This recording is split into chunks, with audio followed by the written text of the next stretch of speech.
to both, please. I have to speak into both mics here. Good afternoon.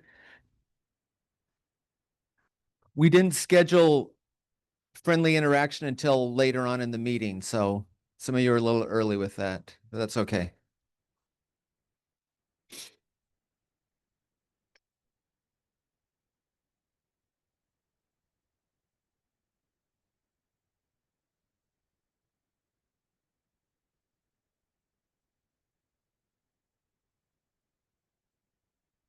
Fazil, can you go grab Greg? And we're recording, Miguel? Okay. So everything you say from now on is on the permanent record. So be careful when you turn on your mics. Good afternoon. Thank you so much, everybody, for being here today. This is the final meeting of the technical working group and the final meeting of the oversight committee for the Broward Regional Comprehensive Safety Action Plan, also known as BSAP. I was thinking this morning as I was getting dressed, January 2024, our first meetings, end of January, first part of February. And I was thinking how we had the vision of getting to this place. Wasn't quite sure how we were going to do it exactly and what it was going to look like. And thanks to all of your participation, I think it's gone much better than we could have anticipated. So thanks to everybody. Today we have a very nice agenda. We have some short presentation items, and then we are having an open house, a display here and in the other room there of all the different work products. You can see what it is that you've done, what you've contributed to over the last year and a half.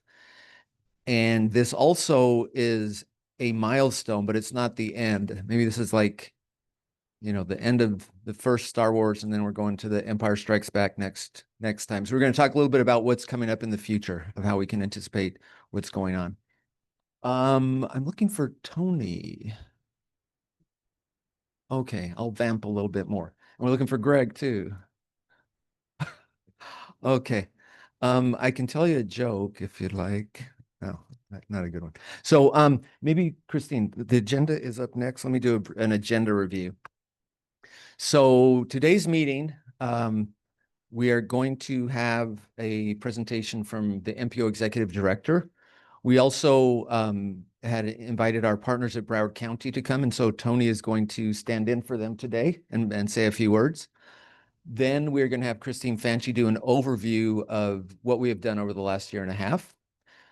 Fazil will give a very good presentation about the why. Why are we here? What's the purpose? I won't not preview it too much. And then I'll talk a little bit more about what we can anticipate after today and how we expect some, not necessarily all, but some of you will want to continue on with us as we do our monitoring and reporting back of the progress that we've made with safety.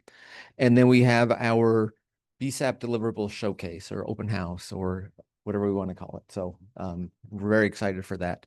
With that, let me give Tony Huey, who is our project manager from the county side, a chance to step in for Trevor. Yes.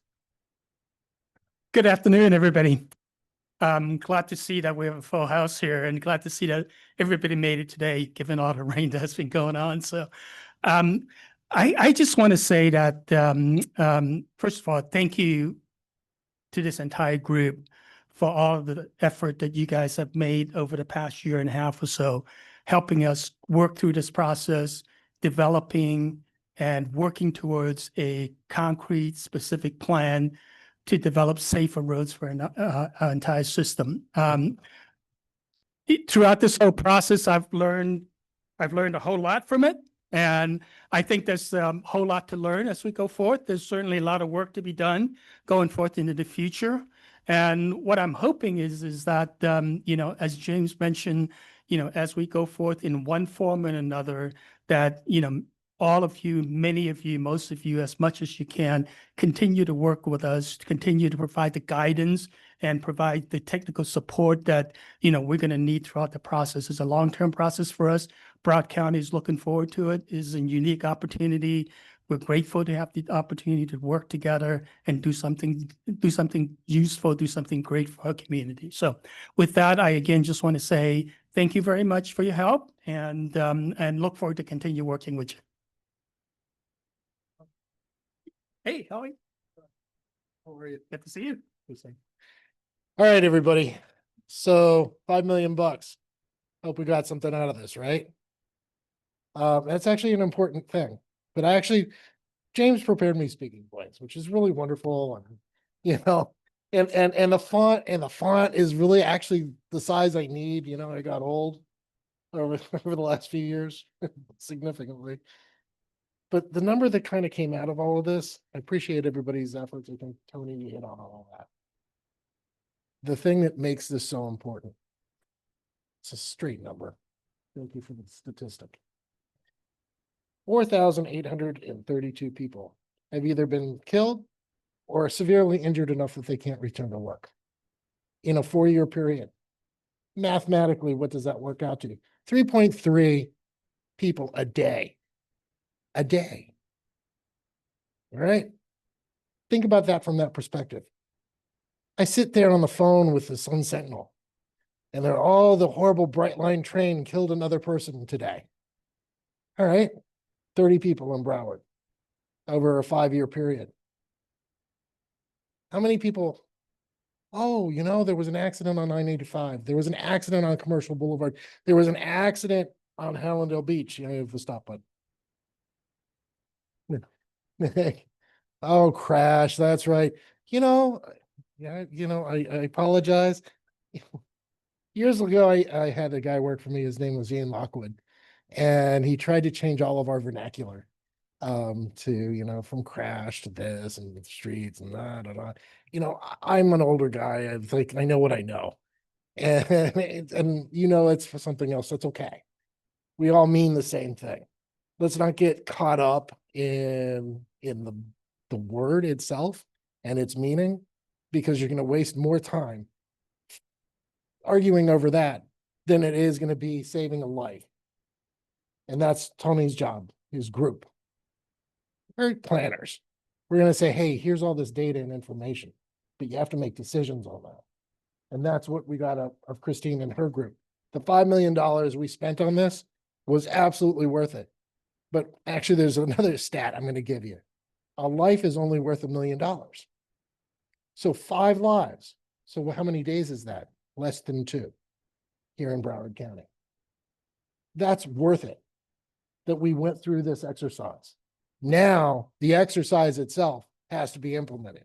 Your leadership in your areas are going to be what pays off in the end, because people like me will come and go. People like Tony, and I will come and go. But in the end, it's the system we put in place and the amount on concern of what that system is that will actually place this importance. My good friend Milos, I was in your building yesterday picking up a parking sticker. That said, think about how many people are getting into accidents in just in Fort Lauderdale by itself. And it's more multimodal than most places. So we actually really have problems we need to solve. And you guys have performed in that way perfectly. And we have a good plan, a solid plan, one that I would be willing to take to the Trump administration and say, here, this is what we've done. And this is why it's important to you.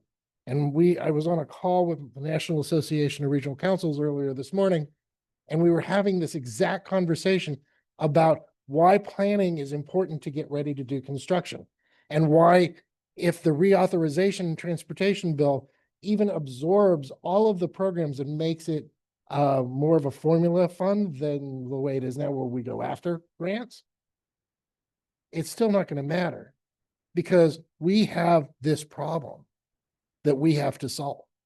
And it's not acceptable to go, how much are we spending, Tony? I'm throwing you on the spot, for the railroad, for the gates and all that, $17 million, $18 million. Think about that. That was for 30 people. Yet we have 3 a day dying on our roadways. What are we spending? We have a lot to fix. I'm grateful. Listen, you did a darn good job. Your team did a good job. You all did a good job. I've read everything in this thing, believe it or not. And I know that's hard to believe, because there's a lot of data. It's data rich. We're going to make a lot of good decisions.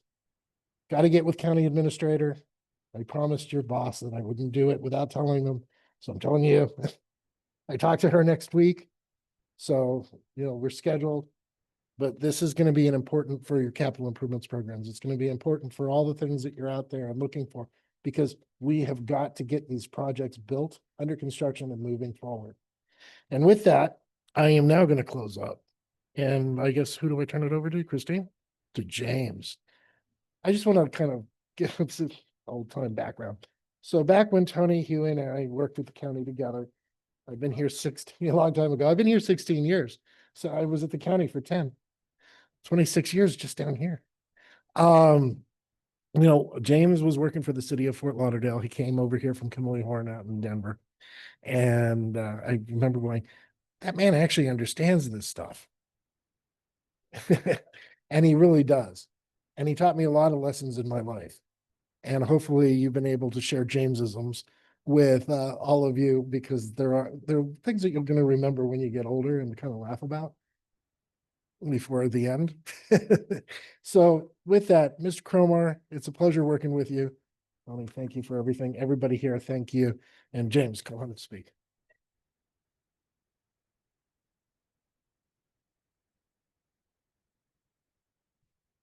So before we move on to our agenda, let me take care of some housekeeping and then some feel-good stuff. Just to make sure, some of you on your screens there, you should be seeing the presentation. So there's I think you can touch it on the upper left corner. It says presentation. So that'll show the presentation. You can watch that. And then again, your microphones, to be able for us to hear you and for us to record what you're saying. When it's your chance to talk, press the mic is on and then press it off afterward too.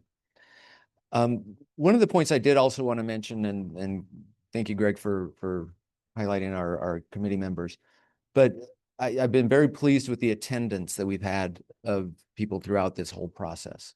And I think part of that was because all of you were self-selected. You chose to be on this committee. Those of you that have good attendance are here because you want to be here. And I'm offering that now because in about an hour, I'm going to ask you if you want to be participants in the future of what we do here. So I just wanted to applaud your efforts in the time that you've given us so far. Anyway, I'll save those other remarks for later. So let me hand this over to Christine. Oh, one other thing. I'm sorry. How many people do we have online? So we have Carol Morris online.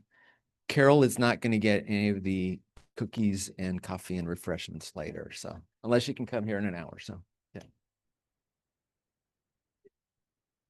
Okay.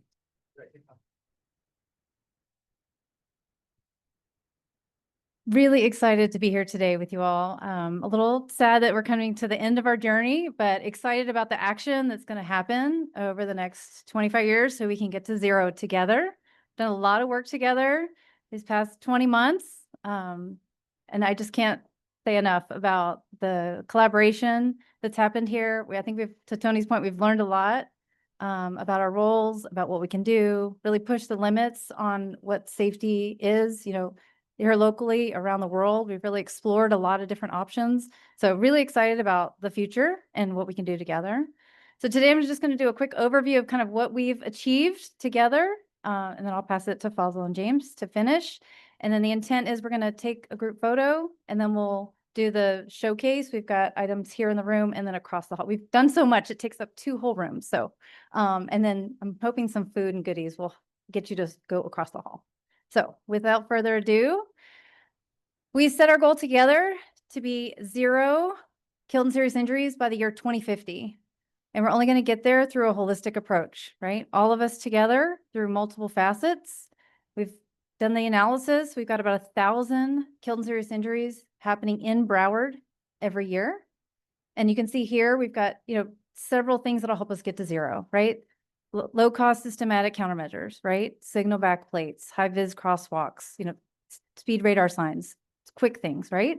We're also going to do major capital improvements. Our 11 corridors behind us, we've redesigned. We're going to reinvest, like 31st Avenue, county is already working on. So doing those really major improvements to really bring that down, the KSIs down, right? Also speed reduction strategies.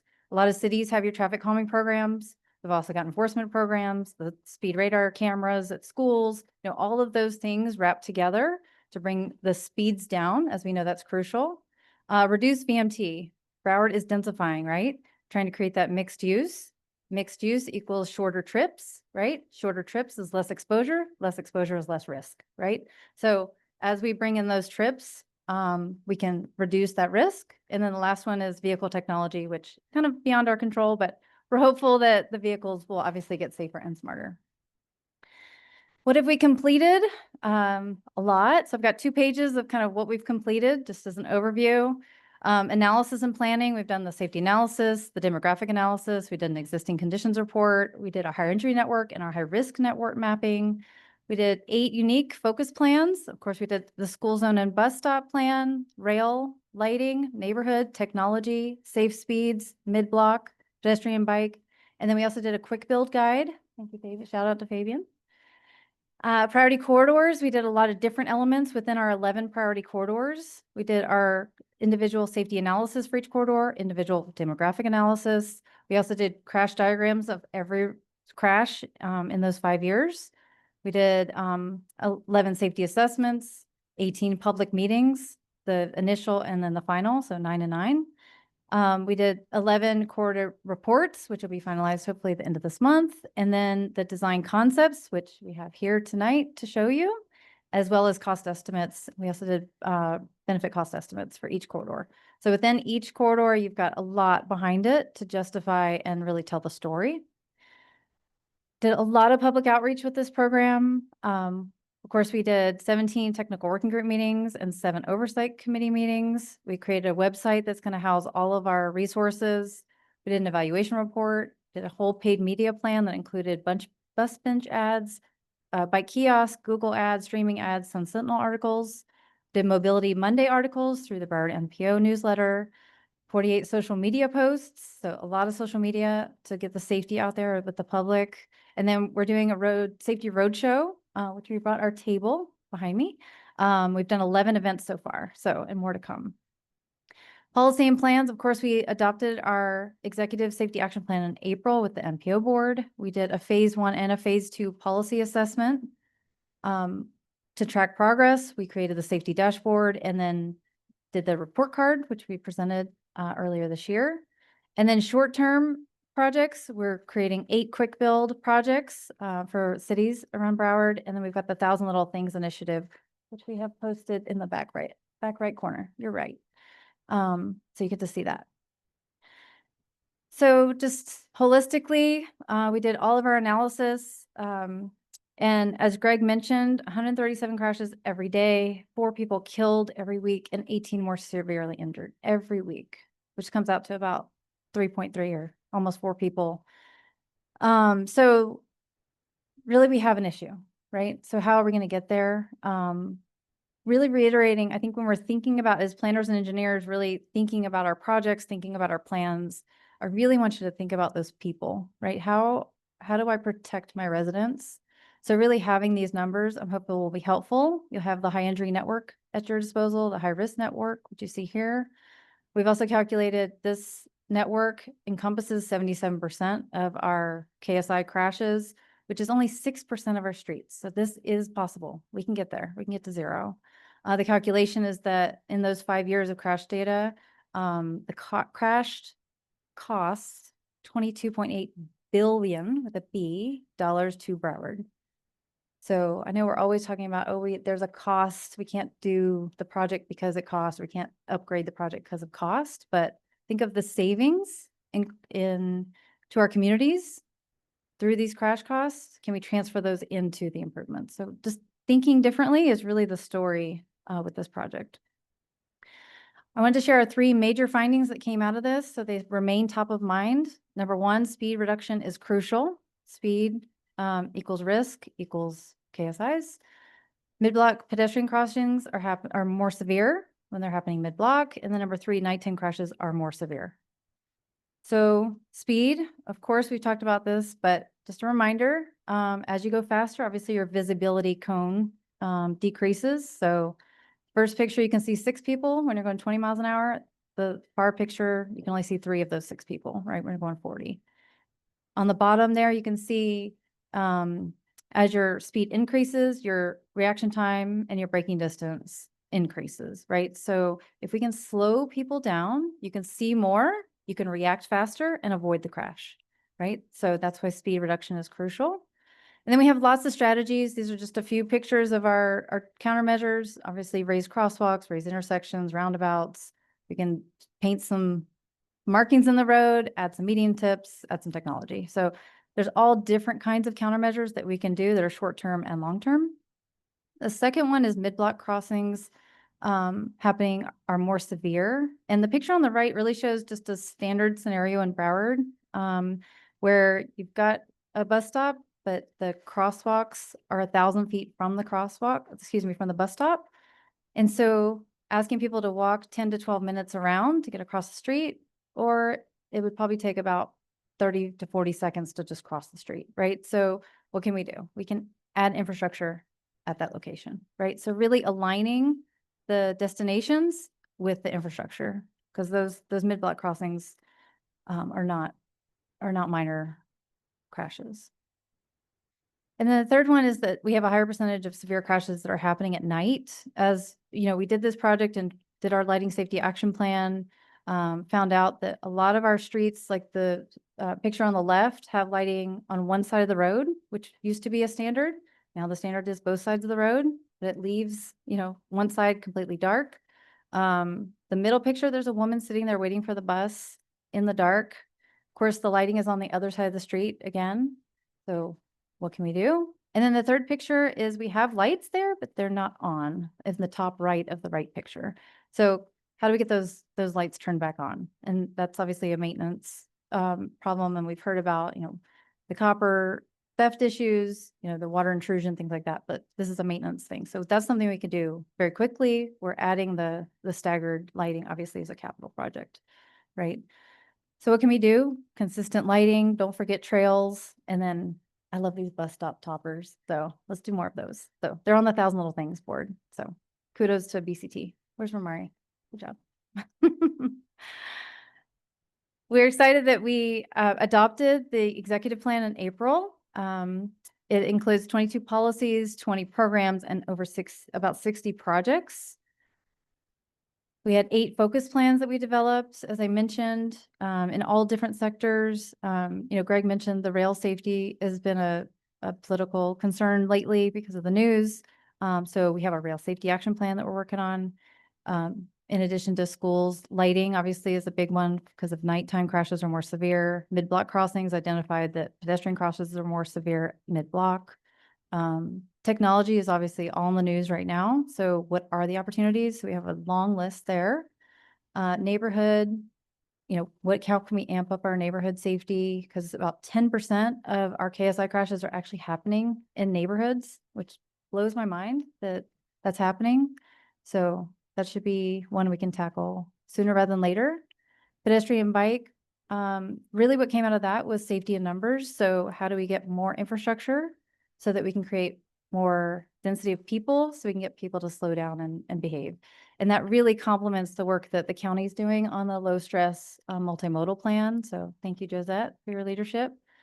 And then our safe speeds action plan is really talking about that number one key finding, which is speed reduction is crucial, and really identifying opportunities within speed and countermeasures that we can use to really dial that speed down. We have our 11 priority corridors, which were made up of state, county, and city projects. You can see on the right the differentiation across the county. This made up of over 20 miles of concept design, and it captured about 10% of our total KSIs.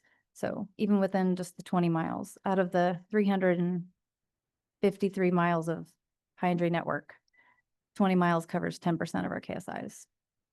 Within each of those 11 corridors, we again developed the design concept, the cost estimate, the BCA. We did some traffic analysis to justify those designs. And then of course we did public meetings and stakeholder engagement with those stakeholders. We are developing a Safe Streets Design Manual. We're hoping to finish it up early October.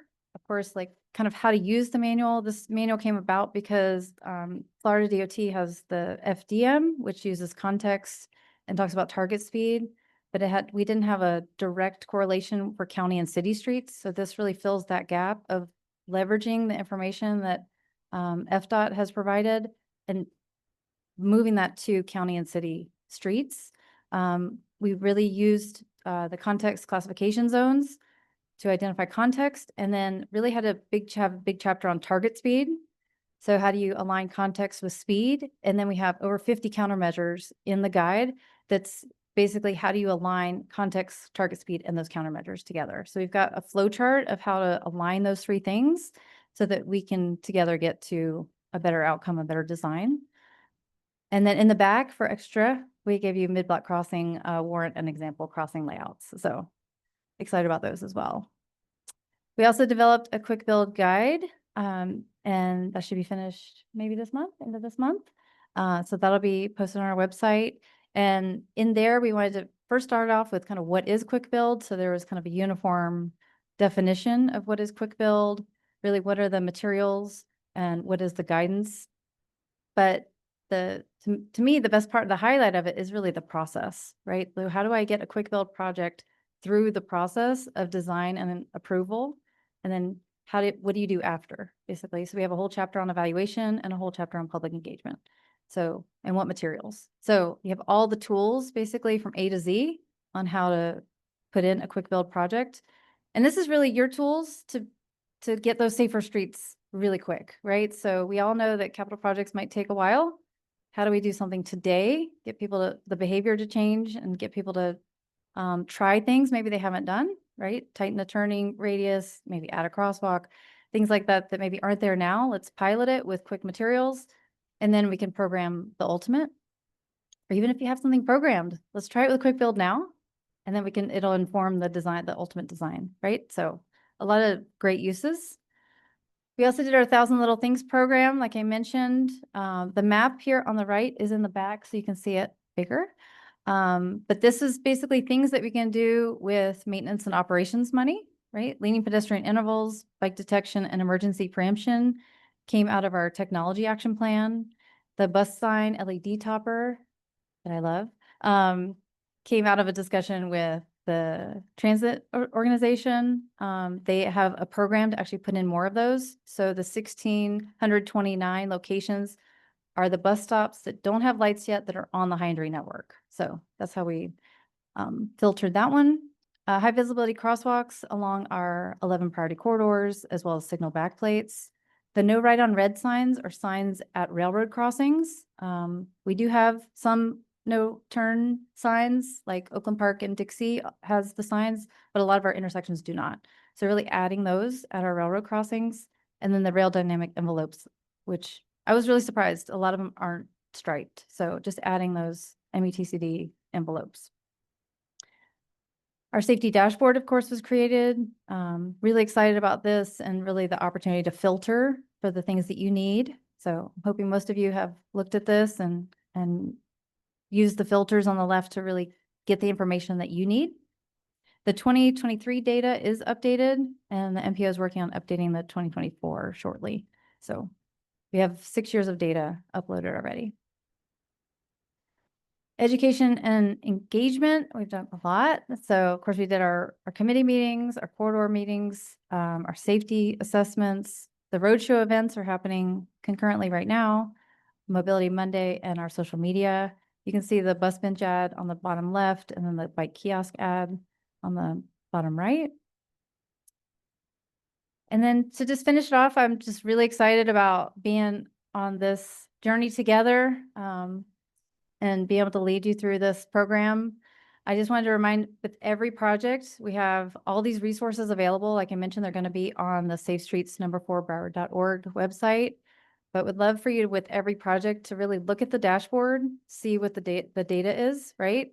Review if you're on the high injury network, high risk network. We have the operating speed map that'll be up shortly. So use that to understand what the operating speeds are. Then look at the Safe Streets Design Guidance Manual so that you can understand like what's the context, the speed, and then marry what countermeasures work for you in your scenario. And then if possible, can we use the quick build guide to inform a quick build project? And then just the keys to zero are those 3 things: reduce speeds, align mid blocks, and increase visibility through lighting. And with that, I'm going to hand it to Fazil. Thank you.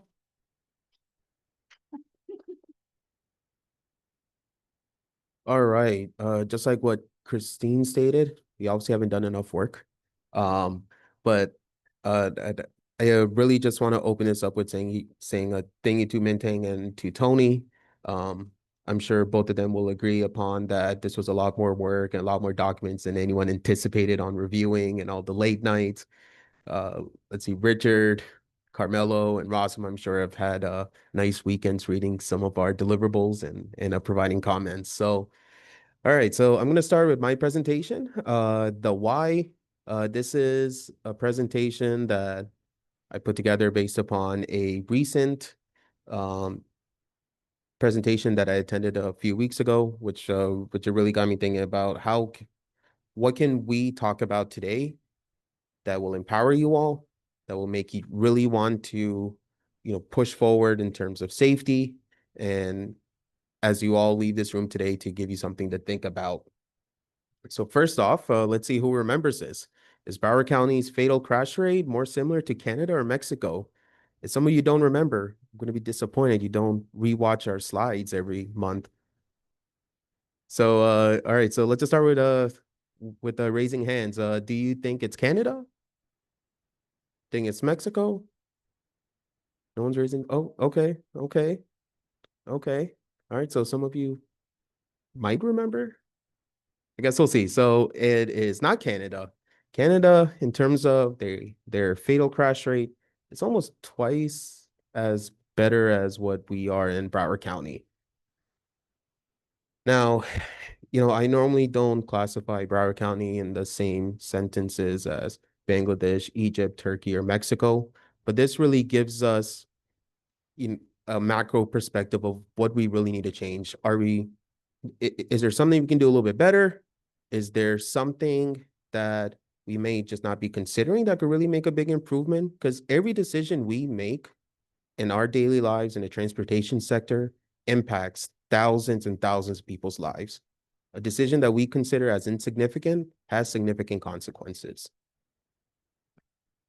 So over the last 50 years, many of you may have seen this slide before or may not have, but we've obviously made a lot of significant advancements in safety in motor vehicles from the 1970s to now. Airbags became standard, side impact bags became standard, brake lights became standard, and a lot of other advancements, which there's so many things that are out there in vehicles nowadays that we don't even know what they do, but they do something. But in the last 50 years, we've only decreased our total fatalities by 2,000. That's 5% over a 50-year time frame. We've only been decreasing fatalities by 1% a year. Yes, there's been probably 3 times as many people driving or twice as many people driving in that same time span. But to those families that are impacted, they don't care how many people are driving on the road. That doesn't matter to them, right? Like if it's someone in your family or your friend, you don't care if there's 3 people driving on the road or 1. So in that same time span, safety has advanced for people inside of vehicles. People outside of vehicles are dying at a more rapid rate than they have been in the past. That's a chart on the bottom right-hand side. So why safety, right? We're all professionals here. And sometimes as you go through your profession, sometimes as you go through your profession, you have to remember where your profession originated from. So many of you may know what the obligation of an engineer is. For me, this was the oath that I took when I was coming out of Florida Gulf Coast University. Go Eagles, in case anyone knows where FGCU is. And just reading some of that text, the oath that I took is, when needed, my skill and knowledge shall be given without reservation of the public good. It doesn't say my skill or knowledge will be given for maintenance, for a schedule, for a budget. It's supposed to be for the welfare of the public. In this case, it's safety. Now, there's many professional organizations out there whether it's the National Society of Professional Engineers, the American Society of Highway Engineers, the American Society of Civil Engineers, all of them have one thing in common. Safety is the first principle, the first fundamental canon, first objective, first everything. It's not like that by accident. It's very much intentional, because we have to remember the decisions that we make as engineers impacts people. And safety and keeping the welfare of the public should always be at the forefront of the decisions that we make. This is something through this effort, it's really grown on me. I really did not think about safety as much. But through this effort and seeing the amount of people that are affected by the decisions that I've made, I will do better as an engineer regarding safety and thinking about that. So now from the top down, do our organizations have the same viewpoint? FHWA's mission is improve safety and mobility on our nation's highways through national leadership, innovation, and program delivery. It's not improve mobility and safety. Safety is first in FHWA's vision. Now, through their national roadway safety strategy, which kind of helped develop the Safe Streets and Roads for All discretionary grant program, in their roadway safety problem statement, the foundation of our mission at USDOT is to ensure America has the safest transportation system in the world. At FDOT, the mission of the Florida Department of Transportation is to provide a safe statewide transportation system. It's not a transportation system that's going to move the most vehicles, move the most goods. At the forefront of what FDOT's mission, it is still safety. In the 2045 Florida Transportation Plan, as one of the principles of that plan, safety and security for Florida's residents, visitors, and businesses, Florida will put every effort towards achieving zero fatalities and serious injuries related to our transportation system. And in the Florida Strategic Highway Safety Plan, eliminating roadway fatalities is the highest priority of the Florida Department of Transportation and our traffic safety partners. That's what FDOT has. At the MPO, our mission is to collaboratively plan, prioritize, and fund the delivery of diverse transportation options. However, in the plan that leads our organization, which is our Metropolitan Transportation Plan, safely moving people and goods is a part of everything that we do moving forward in our Metropolitan Transportation Plan. And in the executive plan, I hope all of you have read it. It states our goal is ending death and serious injury on our streets by 2050. It is ambitious, yet it inspires the framework needed to align our regional funding with safety priorities. Our duty is to protect the public by taking action for safer streets. All of our organizations have said that safety is of utmost importance, but is that leading our fundamental decision-making on a daily basis? Yes, you do have to weigh the different things, whether it's operations, safety, maintenance, and all these other factors. But safety at the end of the day, and making sure that you and I, our family members, and our friends can leave their home and come back, sometimes bring it to that level is what it's going to take for us to really reconsider how we make decisions today. So why are we here? I appreciate you all participating and volunteering to be on this committee. We have learned a lot from each other. Hopefully the presentations we have made have been beneficial for you to take back to your own organizations. But the reason why we are here, there's 1,014 dead people from 2018 to 2022 in Broward County. That's 1,000 people that left their homes and didn't come back. It could be anyone. And then in an additional 4,700 people that were seriously injured. These type of crashes are preventable based upon how we make decisions today. 4,832, I know this number off the back of my hand now, but these are all of these instances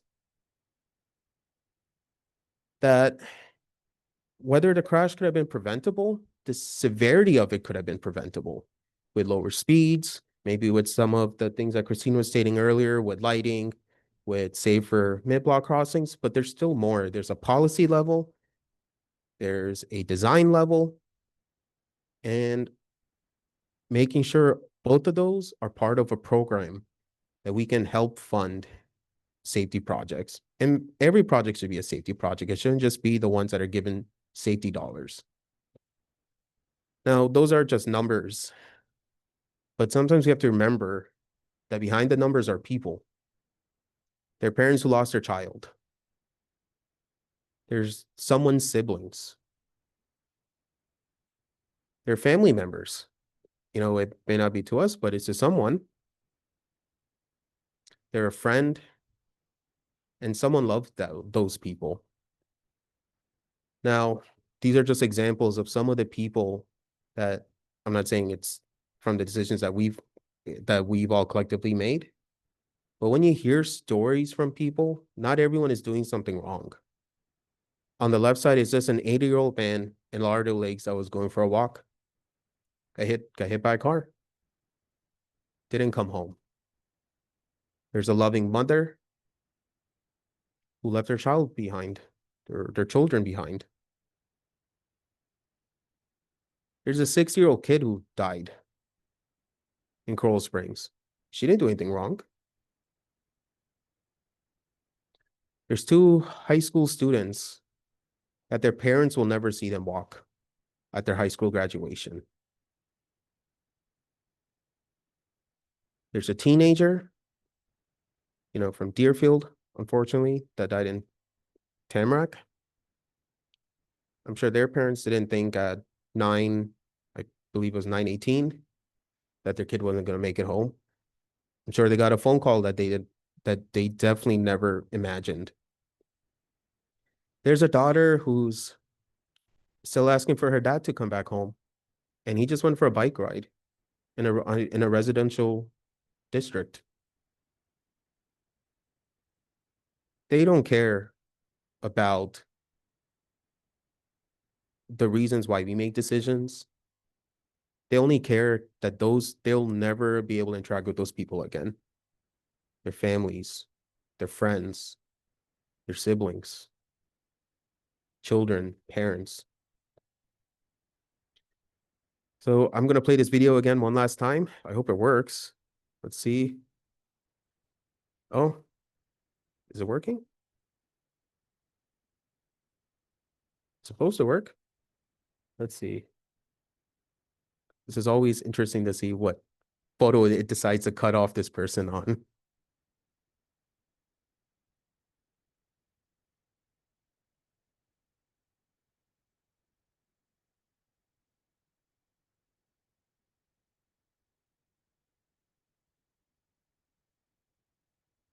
Oh.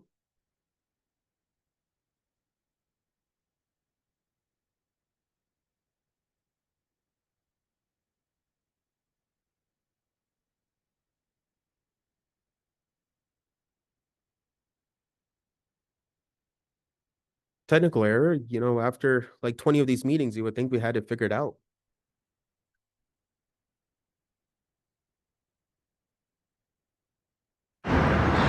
So last year, last year, 213 people died on our roads. What do you think would be a more acceptable number?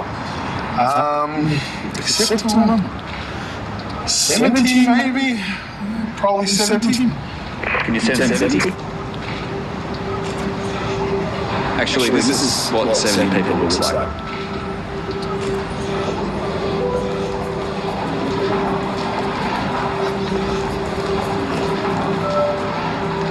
family. So now what do you think would be a more acceptable number? 0. 0.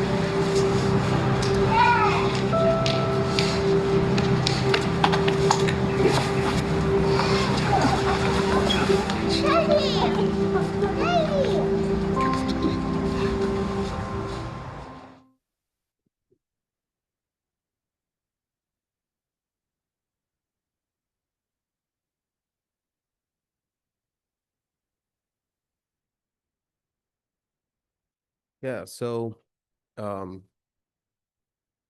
why are we here? You know, what can we do? We only have to prevent 3 killed and serious injury crashes a day. Let's not look at 4,832 killed or serious injury crashes. Let's just focus on 3 a day.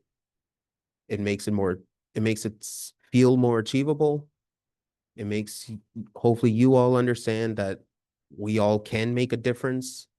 Decisions we all make in the different transportation sectors, health sectors, enforcement sector, education sector. That's what's going to help us get to this goal collectively. The design that we do, the infrastructure improvements that we plan for, that we design, that we construct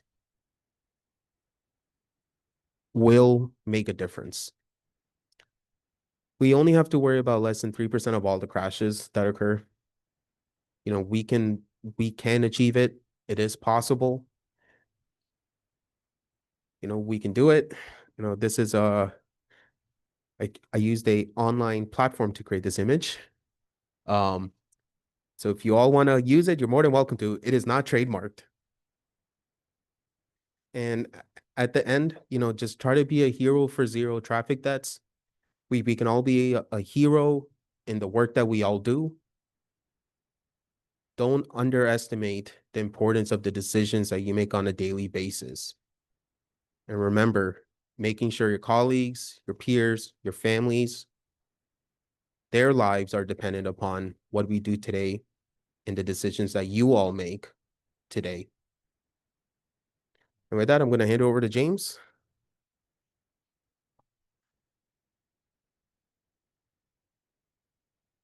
All right, thank you, Fazil.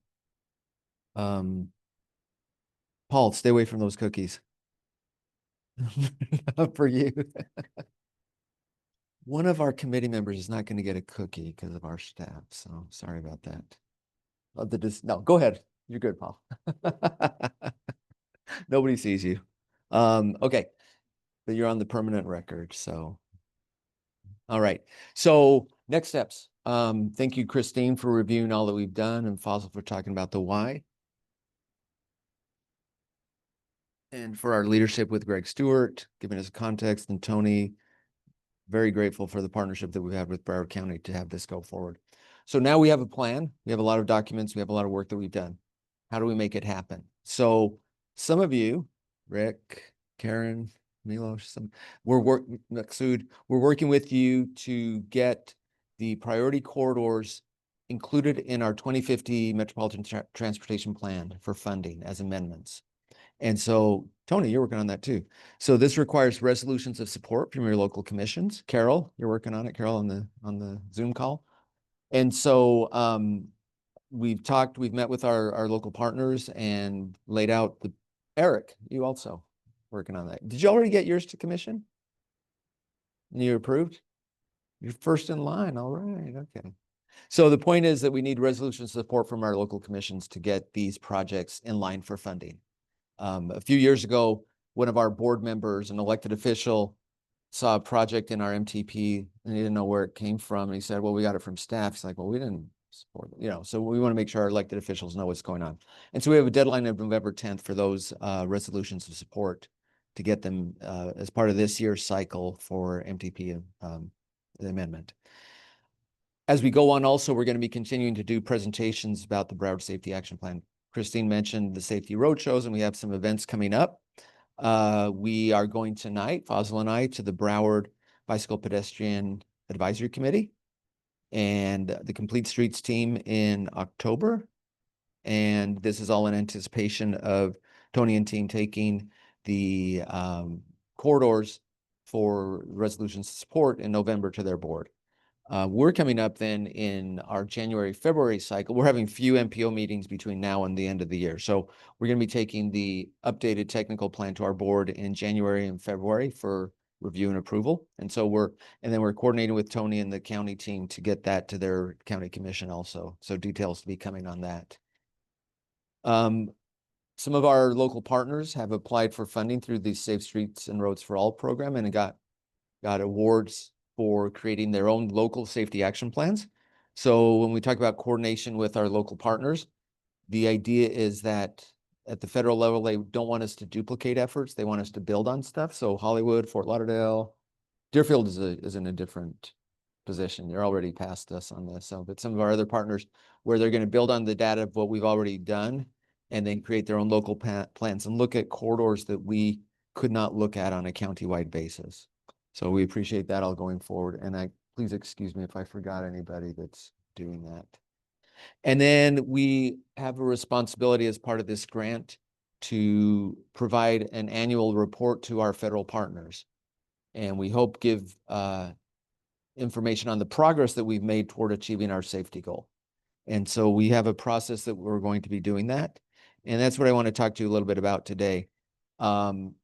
As we said, today is the last meeting of this group, these two groups as presently constituted. And so we would like to invite you all to offer up yourselves to serve on our future oversight committee. We're expecting 2 meetings a year, more or less. One meeting at one of the meetings, we need to review the milestones of what we've achieved during the past year and submit that to our federal partners.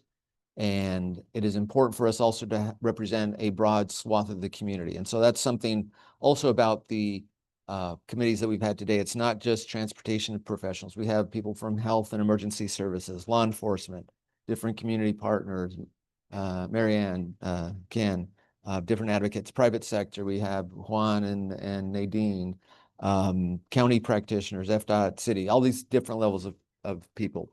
So at this time, I don't want anybody to feel embarrassed, so I'm not going to have you show your hands and feel social pressure to join the group if you don't want. But I also want to open it up and see if any of you have any words you want to say, maybe for the next few minutes. By about 3:30, so in about 5 minutes, we do want to do a group photo, make sure that we can all, we see everybody all the time, and then, you look back and don't have photos of them. So we are going to do a quick photo before we go to our open house, but I wanted to give you all a chance. You can volunteer now. You can say, call me later. But we do want to make sure that we have a broad representation of the interest as we have had on this committee. Marianne, you wanted to say something. And if you can hit your mic on button.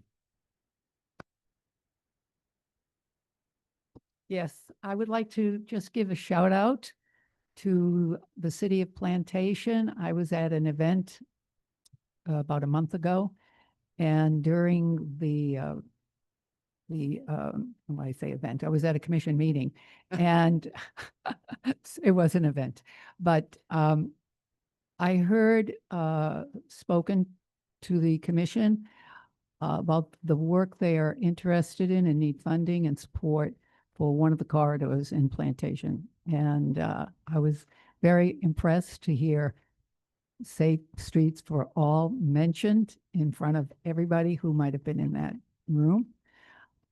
I happened to know what it was, and I was quite happy to see with the cities that are taking an interest. I think there will be successes from the commitment from the city. Anybody else like to say anything? We have Carol who's listening in on the Zoom call. So, and Carol, we have this recorded if you need to show your council members if they need the proof of good efforts. Maksud? Thank you. I would like to congratulate you, especially your team, and definitely the consultant. I like them. They made wonderful presentations. I loved it. And finally, we are at the concluding moment for this phase of this project, and definitely you deserve thanks. Thanks to all of you too. So. Okay. Nobody else wants to say anything right now. Then Jose, we'd like to have a group photo. Should we try to avoid the backdrop of the cloudy skies, or how would you like us to? We can all kind of move over to that side.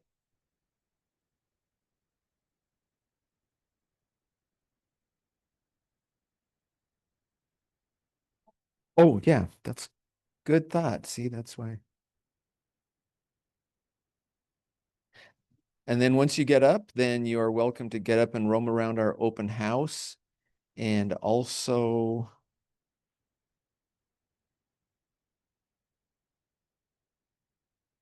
there we go. All right. All right. So those of you that are seated over here can stay where you are. Those of you maybe with Carmelo on, we can go stand up. And also.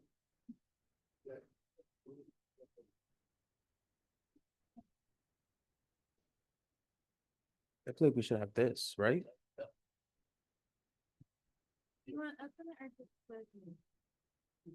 That's James. Let's go. Okay. All right, Tony, I guess you're coming up too. Yeah.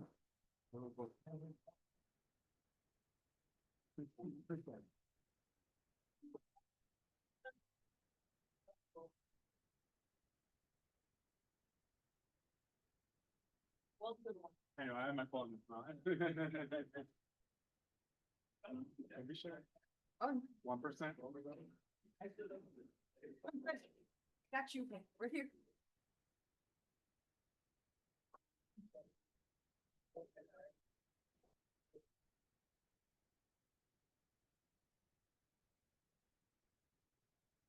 All right, I got 1% left on my camera, so let's switch in as much as we can. Over here, we're gonna need you to switch a little bit further. All right, please, let's move this way. All righty.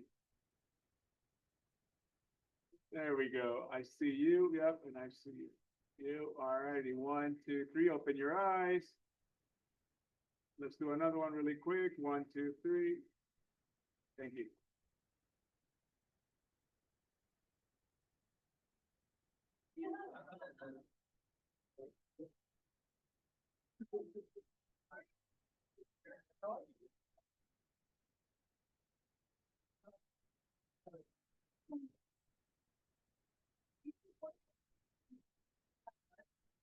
All right, James, do you have anything else you want to state? Nope. All right. So we have presentation stuff in this room, and we also have stuff in our side room. If anyone can hear me, okay?